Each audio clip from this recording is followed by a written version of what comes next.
ఎప్పటికప్పుడు తాజా వార్తలు మీ ముందుకు తీసుకొస్తున్న GV91 తెలుగు టీవీ న్యూస్.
నమస్కారం.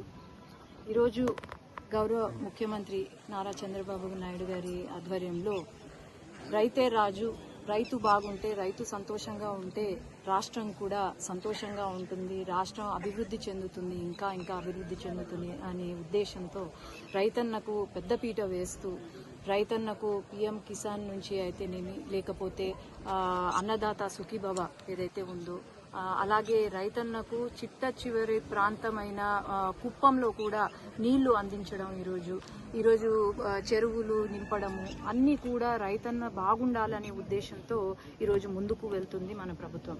అట్లాగే ఈరోజు ఏరువాక పౌర్ణమి రైతన్నకు ఎంతో ముఖ్యమైన దినము. ఈరోజు నుండి ఖరీఫ్ మొదలు పెట్టుకొని రైతన్న కూడా వర్షాలు బాగా పండాలి, వర్షాలు కూడా బాగా రావాలి, వేసిన పంట బాగా పండాలి అనే ఉద్దేశంతో ఈరోజు నేల తల్లి దైవంగా భావించి, అలాగే మన పశువులు ఎద్దులు ఏవైతే ఉన్నాయో అవి కుటుంబ సభ్యులుగా భావించి ఈరోజు అన్ని కొడవళ్లకు రైతు ఏవైతే ఉన్నాయో యంత్రాంగం దానికి కూడా పూజ చేస్తూ, మన ఎద్దులకు పశువులకు పూజ చేస్తూ, మన నేల తల్లికి పూజ చేస్తూ ఈరోజు మొదలు పెడుతున్నారు. అట్లాగే ఈ సంవత్సరము అందరికీ కూడా బాగా పంటలు వేసిన పంటలు బాగా పండాలి అని చెప్పి మంచిగా ఉండాలి, ఆ రైతన్న కష్టపడకూడదు అని ఆ దేవుణ్ణి కోరుకుంటూ ఈరోజు ప్రతి ఒక్క రైతన్నకు మంచి జరగాలని కోరుకుంటున్నాం. ధన్యవాదాలు.